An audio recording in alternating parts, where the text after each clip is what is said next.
Welcome back to No Bad Seats. We're going to jump right into it today.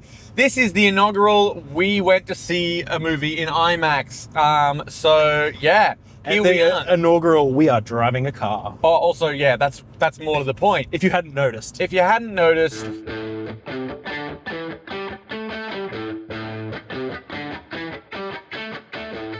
we are driving a car because we went and watched the Odyssey in full IMAX. Glorious 1570 IMAX. Yeah. And I mean, I guess you could say we are somewhat driving a Trojan horse of ourselves at the moment. That's right. It's to unsuspecting other people. We are just driving a car, driving the Dadmobile. That's right.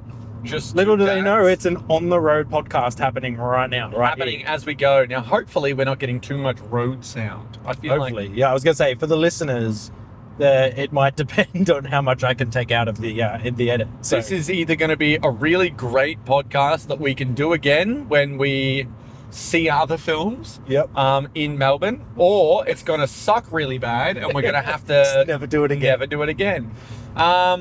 We are just outside of Melbourne heading back. So yeah, I mean, we've just seen the Odyssey earlier today and I was like a bit lost for words. What about yourself? Yeah, I think both of us only sort of came out with one word from the movie.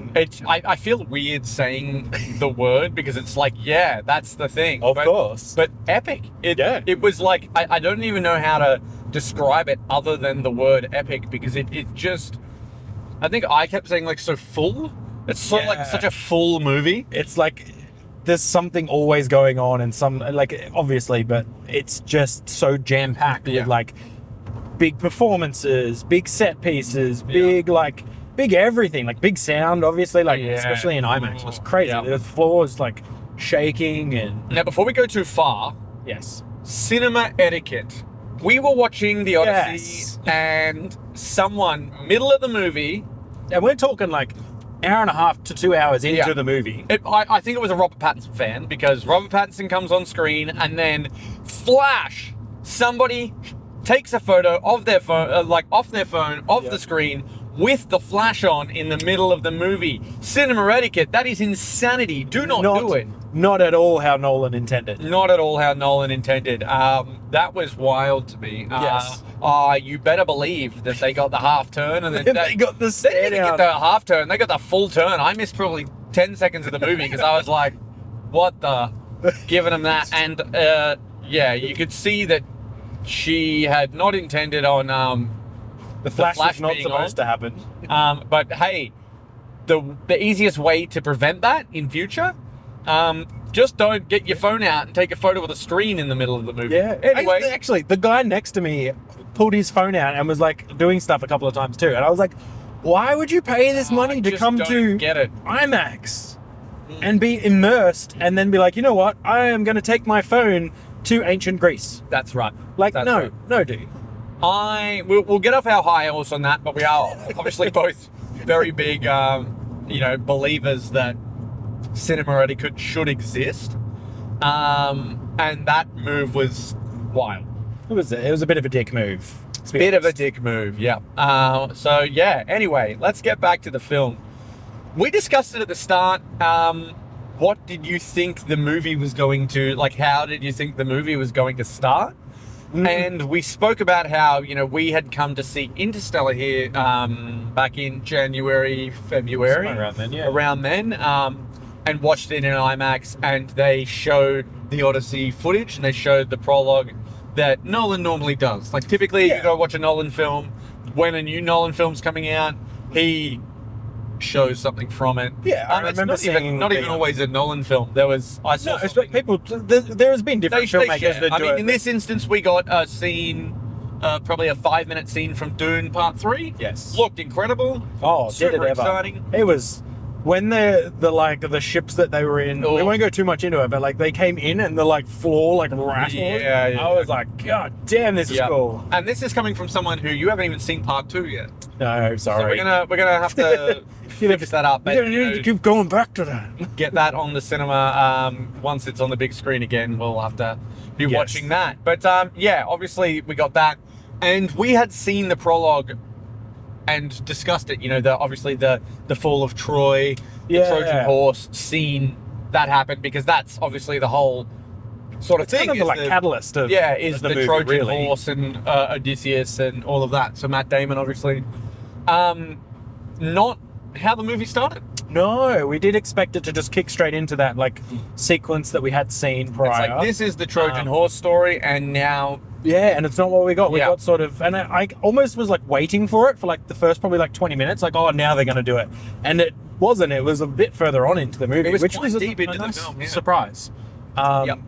But yeah, the way it started was, it's still kind of like there's like essences of flashbacks. Yeah. In a way, I guess. Yeah. And it's that typical Nolan, like you're kind of like, what timeline are we on currently? And it's not different timelines, but you're like, that happened earlier. Okay, yep. Oh, now we're seeing something from that again. Like, Yeah. there's a little bit of that time jumping aspect. Do you find that difficult? I know a lot of people who do find when movies do that difficult, and I remember- I've never had that experience. I've never had an issue with it. I remember when Dunkirk came out, and a lot of people had an issue with Dunkirk because of the 3 different events or 3 different timelines or stories happening simultaneously, but at different like lengths. Yeah. Which people, it just started to like boggle their mind. And I remember someone perfectly putting it, and they were like, the way that Dunkirk and a lot of Nolan's films are told is the way someone would tell you a story. Yeah. So like when someone tells you a story, they're sort of sitting there and they're going, oh, you know, this happened, blah, blah, blah. Oh, but that reminds me, this happened earlier. Yeah, they can't and this tell happened. you like one sentence, and then It's jump not into all it. linear. Yeah. And it's like, when you are telling a story, it isn't always linear, because something will like trigger something and you go, oh, actually, I need to remind you of this first, because that clarifies what Yeah. happens next. And so I think a lot of the time, Nolan really gets that aspect of it, and a lot of his stories come out like that. And I think it works, like for me at least. Yeah, I find that. I think like being someone who grew up like watching Lost, Yeah. it's like that's so You've been primed for it. yeah, that's like so burnt into my brain that like I was 10 when Lost started, and I watched it the entire way through. Yeah. So for me, it's like, oh yeah, that's just how stories are told. What do you Yeah, mean? okay. There's flashbacks? Yes, of course there is. That's Yeah. just add a before a flashback, and I know that it's a flashback. Like, how hard is that? Yeah, exactly. But yeah, like, yeah. So I didn't have any issues with it.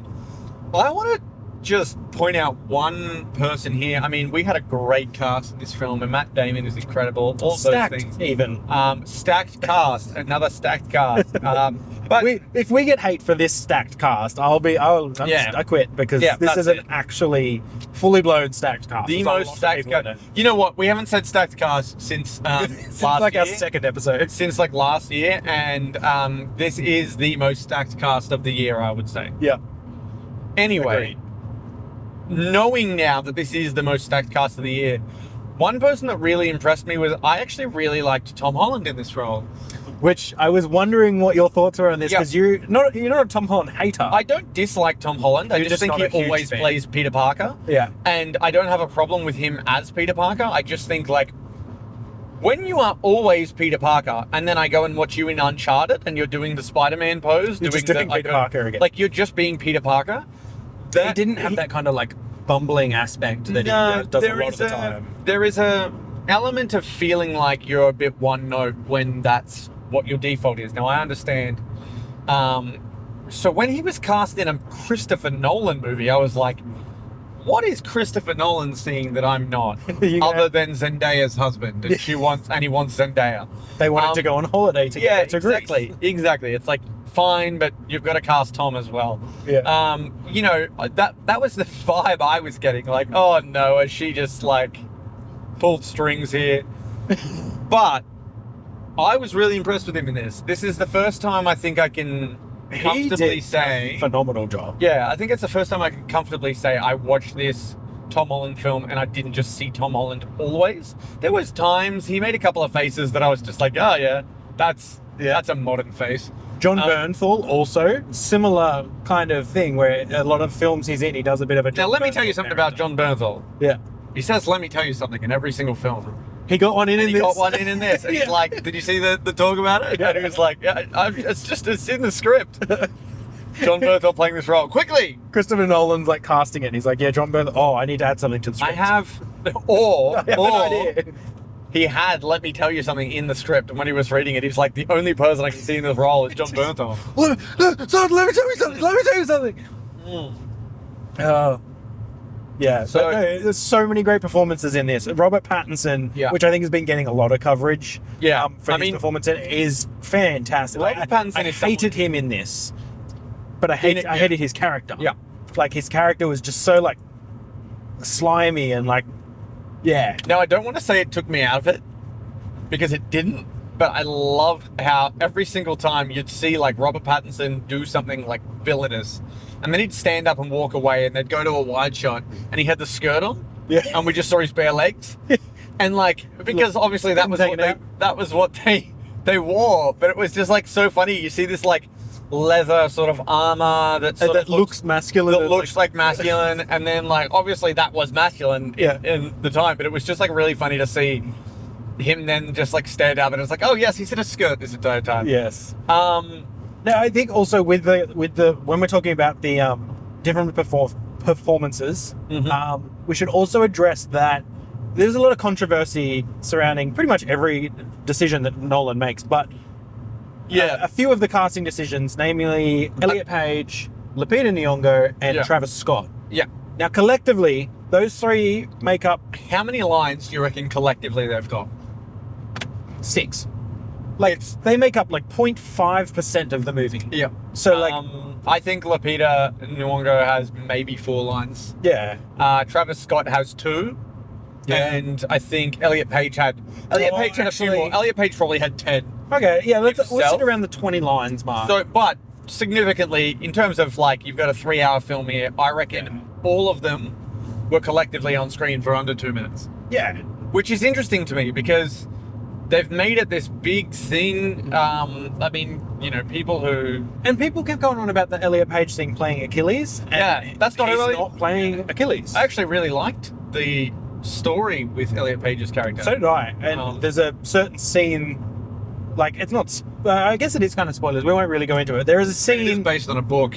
I mean, yeah, it's a very old book, so, like, no one can say spoiler alert. Yep. But there is a scene where they go to Hades. Yes. Which I guess is hell. Yeah. Well, it is hell, but yeah. They go to Hades, and there's a scene with Elliot Page's character, and I just loved that scene. Yep. Like, everything that was shot about it, I said to you, I could see that was lit by firelight. Like, I was looking in Matt Damon and Elliot Page's eyes, and you could see the fire burning just off screen in the reflection of their eyes, and then the reflection of the daylight behind them. And it just looked, like, gorgeous. It was really well done. The scene also just had this, like, ominous, like, threat to it. Yeah. That I thought just really worked. It was also interesting because they speak about it and they like go to where a river of fire meets a river of ice, and the sort of way that they designed that look was really cool to me. Because you've got like the really cool on one side and the really warm on the other side. Yeah. And just like all of that, like I was like waiting for them to stumble on like a lava river or something like that, but it's still just the way that it worked, like it being sort of, I don't know, it was just cool. And I think that's part of it. You know, obviously you and I were discussing after the film, you know, off mic, we did have some off the record, some previous discussion on it. It was pretty limited though, because again, we're still processing a lot of it about how, you know, in terms of historical style movies, this isn't necessarily the genre that we both really love. Like Gladiator is a film that we like or love even, but don't like. It's not like my go-to. Yeah, that wouldn't be my go-to genre. Yes, but can appreciate that Gladiator is an incredible film. You know, yes, of course. Yeah. But for me, what really brings me back into it is like I always loved the Greek mythology, like the gods and and seeing all these like stories, like these mythological creatures, the Cyclops and all that sort of thing. Now we obviously get more of that as they progress through, and I think that was something that I really enjoyed, was that like it did feel like he was going on this journey, and every step he took, it was like, yeah, this is another part of the story. Like we're reading another chapter where it's like, and they've gotten here and something else has happened. And, you know, sometimes with films, I think if they do that, where it's like multiple sort of short stories, it can feel a bit disjointed at times. Yeah, whereas this did feel like one big epic saga. Like, Yeah. And I think there is like, maybe part of that is the fact that the book is like this iconic thing, and like that's, you know, that story, or you know, like, you know, even if you don't know elements of it. you know elements of it, and you're like, oh yeah, of course. Like, I mean, we see the sirens on the rocks, and, you know, the siren song, and the sail, like, we see the Cyclops, we see giants, we see all of these different things. We see Hades, obviously. So, was it Circe? Circe, the witch. Yeah, like just cool. stuff like that, like where it just... And it was interesting because I think we got sort of maybe like our first Calypso. foray of Nolan into a bit more of a like fantastical elements. It's not... Yeah, because he usually keeps things very he grounded. does like to go really grounded, and like that's not to say that he hasn't done like fantastical before, but I think like Tenet is quite sci-fi fantastical. Yeah. Whereas like and even this is- Inception, like Yeah, it's exactly. very fantastical. Interstellar sci-fi. Like, so I suppose he's happy to lean into it with sci-fi, but it still does feel grounded. But yeah, this sort of does feel like fantastical to a degree. Like, it's not overpowering. It still feels like a Nolan like film. I think I even said to you, even with the Cyclops, it feels like almost, apart from the Cyclops being 20 feet tall or whatever, you could almost see the Cyclops' face and the eye and be like, oh, yeah, That's- I get it. yeah. I get how He someone doesn't is... look inhuman necessarily. Yeah, like how someone that could be mutated. deformed and look like that, because it almost looks like his face has just been twisted and has one eye that's round the wrong way. Yeah. Like, I mean, I think the way that the story's there... perfect for vertical viewing. Oh, yeah. He would love iPhones. He It's would just like, love cool. Yep, Siphone. There you go. I think the thing with the stories too is that an element of it, to me anyway, it felt like we are getting the story as told by the storytellers over the years. Yeah. It's like you're seeing, oh, what sort of thing would people say that Odysseus, like, happened to Odysseus in the 20 years that he was away? Oh, well, he fought a Cyclops, and he suffered through the siren song and managed to escape alive, and he took on Poseidon, and like, you know, these are the stories that the sailors tell, and it's like we're seeing that. We get to see it. Yeah. Which is so cool. I loved the gods element. We see some gods throughout the film. That sort not a take lot of place. it, but there is It's not a lot of it. A lot of drabs of it. But the gods are always felt. I mean, the tagline for the movie is "Defy the Gods," Yes. and it's all about Odysseus sort of going, "Well, no, I can do this and get my people home safe, and that's what we're going to do, and we're going to get through And the it." gods are like, no, this amount of people are going to die. If you go and do this, I liked that. I really, really liked that. But Yeah, it it was was like cool. he had to then start to justify whether he's going to defy what they say or believe them, and risk it all. And yeah, it's really, really hard to break down. I feel like I'm still processing it, but there was just so much to like. Yeah. Score, what did you think? Oh, I mean, Ludwig always does well. I think it was strong. Nothing took me out of it. Nothing felt out of place. Nothing stood out in a good way. There was stuff that... The only things that stood out, I think, to me were in a good way, where it was like this sort of epic score that was like building up during epic action sequences, where it was like that was really contributing to my feeling of anxiety and stake as it was building. I noticed at one point, particularly that end sequence, that it was just like... when it was just like heavy thumping, really building up, really like building pressure, and felt like at any point it's like, oh, when is the bubble going to burst? And I thought that was great. Yep. One thing that a lot of people, and we sort of had differing opinions on this, a lot of people have been like, Travis Scott doing the song in the outro. The credit song is, I mean, it's completely up to the movie. It is in the credits. There's no like lingering. There's no like, they don't start Michael playing. Bay, Yeah. what I've done. We don't get anything like that. And it is, you know, directed by Christopher Nolan, and then that. Yes. Yeah. But we have differing sort of thoughts on that. I didn't like it. It's not a movie ruining thing by any means for me. Like pretty much everything in this movie that was controversial, none of it ruins the film. No. I didn't love it. I could take it or leave it, really. Like when it comes down to it, it didn't ruin anything. I just was like, oh, it's an interesting choice. Whereas you were a bit more on board with it. I was not, and look, listen, as a fan of, like, I'm not necessarily a Travis Scott fan. I've only heard a handful of his songs, truthfully. But as a fan of Ludwig's production in hip hop, it felt like, and I don't even know if it was Ludwig, but I feel like if whoever produced it was looking at what Ludwig was doing with the soundtrack and based it on that.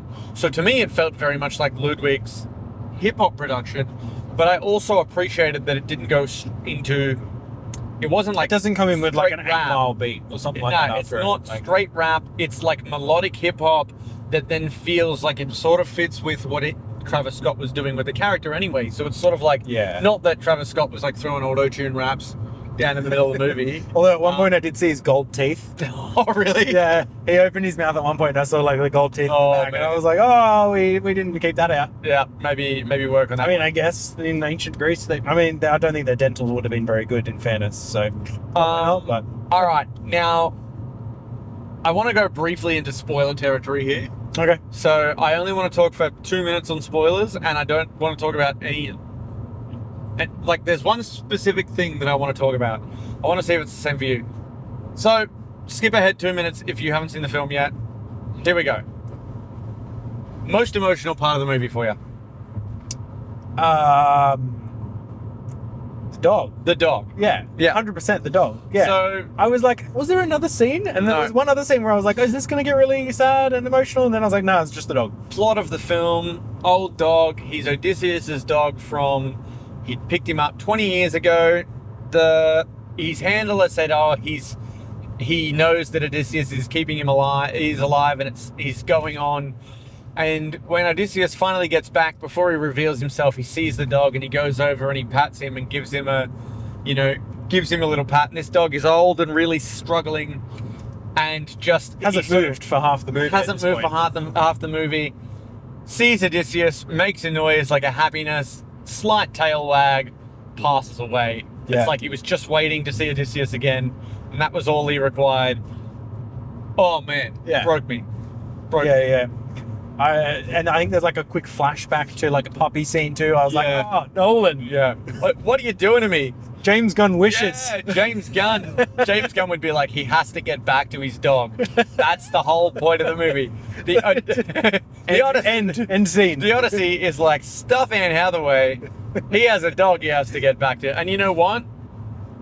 You know, if James Gunn didn't do it in every single film that he did, then, you know, maybe I'd accept it. But anyway, Nolan. John Wick, The Odyssey. Exactly. That's it.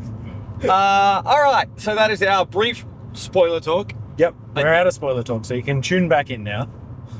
I think overall, like, just everyone's firing on all cylinders. Yes. Everyone's doing an amazing job. All the practical effects, I just was looking at it going, geez, the fact they did this practically. Like the Cyclops, and like, how did they do this? Yeah, I mean, I think they've been raising that guy for a really long time. And even the Giants, I was looking at them and I was like, are these guys on stilts? Like, what's going on here? Because they have, and it's not... They're big, they look heavy. It doesn't look like forced perspective stuff. It doesn't look like, oh, we've shot Matt Damon from down really low and then shot these guys they're really... physically next to these big giants. And they look like probably 10 foot tall. Like, they're... The one thing I'll say with that giant scene is that before anything, we see this kid, and it's like a giant kid. Like, it looks like an adult.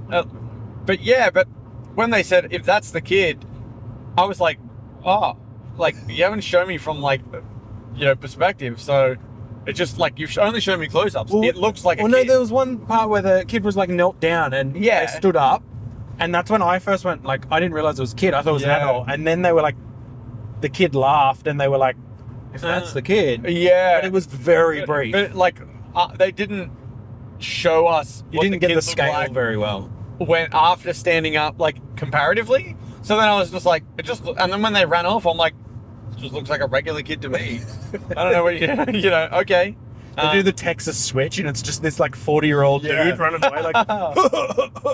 Oh man. So, but, you know, like we said, everyone's firing on all cylinders. Hoyte van Hoytema's cinematography is always great. just solid. There was a lot of stuff I was saying to you that I think was lit by firelight. Yeah. Probably just to keep things natural, and you can tell that especially in the palace. I don't know what they call it. Palace, yeah, in Ithaca, that it's very dimly lit, and a lot of those scenes had like this super shallow depth of field, so they've got their lens like wide open, trying to get as much light as they can into the camera. Yeah, there was a couple of scenes I did notice as like little things where a shot would change, and this happened in Sinners too, and I don't know if I think they've underexposed the film and they've had to like bring it up, and it just kind of degrades it a touch.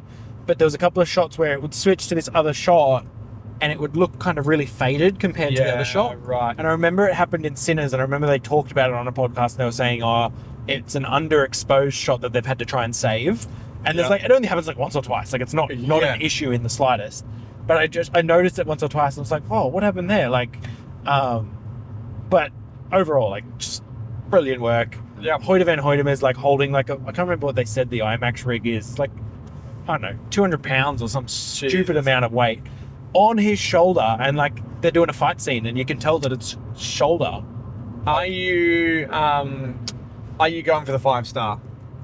Are you committing to the 5? We spoke about this before. I actually think it's a 5-star, and it was preference in film style that held Sam back. But I'm like sitting on it. Will it change his mind? I don't know. I think I'm going 4.5. 4.5? I'm going 4.5. Really good. Loved it. No notes, really. A little bit like Oppenheimer was to me. Like, people raved about Oppenheimer, and I was like, yeah, Oppenheimer's great. Like, technically, but... Yeah, just like, it's not a movie I can see myself really putting back on too many times. Yeah, okay. Whereas, would you go back and watch it again in IMAX? I reckon, yeah. There you go. That's all. That's all that matters. Let's say like 4.75. It's like the tiniest of knobs. He's going for the 4.75. 4.75. You can't give it the full 5, the full whack. All right, that's a 5-star from me. Definitely go to the Odyssey. I mean, I love Nolan. This is my style of film. Particularly the spectacle of it all. Yeah, is just like, and seeing it on the big screen is just another level. Biggest screen you can. Yeah, absolutely. Or IMAX. Like, get to IMAX. Yep. First tier IMAX. Otherwise, biggest screen you can. Yeah, pretty much. I mean, it is hard because obviously the film was like 100% shot for IMAX. I'm really interested to see it now in the like 239 or whatever. Yeah, in the standard. I'm interested to see it in our IMAX and see how it. Like, I'm actually very interested in the framing and how the framing's been adjusted to make up for. I don't think it's a straight cut. I think they've done a cut specifically for it. I mean, I was going to say I don't get why they don't still show it, but they show it for the exclusivity of like, go see it in IMAX and you'll get the full framing. Because otherwise, they could show you the IMAX framing in any cinema. Yeah. But the exclusivity of it is that you go and see it in IMAX to get the full effect of watching an IMAX. And like, just to go back to the IMAX thing, like, this is solely IMAX film. Mm-hmm. This is 100% shot on IMAX film cameras. Nothing else used. No 35 mil, no anything, no digital, just all IMAX film. They built a new camera for this movie as well, which is the Keeley, who is David Keeley, who's referenced at the very end of the film, who passed away during the making. He is, I believe, one of the owners or something of IMAX. And he helped develop this new camera called the Keeley, which they've now been able to do like dialogue scenes. That was the biggest issue a lot of the times. They couldn't do dialogue with IMAX cameras because it's big, it's loud. They now do it with a big camera put into an even bigger blimp that is about the size of a car, apparently. Yeah, right. So Robert Pattinson, Tom Holland, and all that were acting at a car, essentially. Nice. Yeah, like we are now. At a car, that's it. We're going to call it here. That is the No Bad Seats podcast for this week. Obviously, we've spoken a lot. Let us know what you think of the Odyssey if you get a chance to see it. and we hope you enjoy. We hope this podcast is not too disturbing. Did you enjoy the on the road aspect? Yeah, I mean, it's getting pretty dark now. It is getting quite dark. I can probably take off my sunglasses. Tom, probably. We can brighten up a touch. There we go. Yeah, there we go. We can finish it off a little bit brighter. Yeah, finish it off a little bit brighter. That's the No Bad Seats podcast, on the road edition for the first time, maybe not the last. We'll see how we go. Now, we have Spider-Man brand new day out in 2 weeks, and we are going to the premiere. We are very, very in excited. Melbourne, which is real nice. So we'll get to come in and talk about that, and we may do another on the road edition then. We'll see how this one turns out.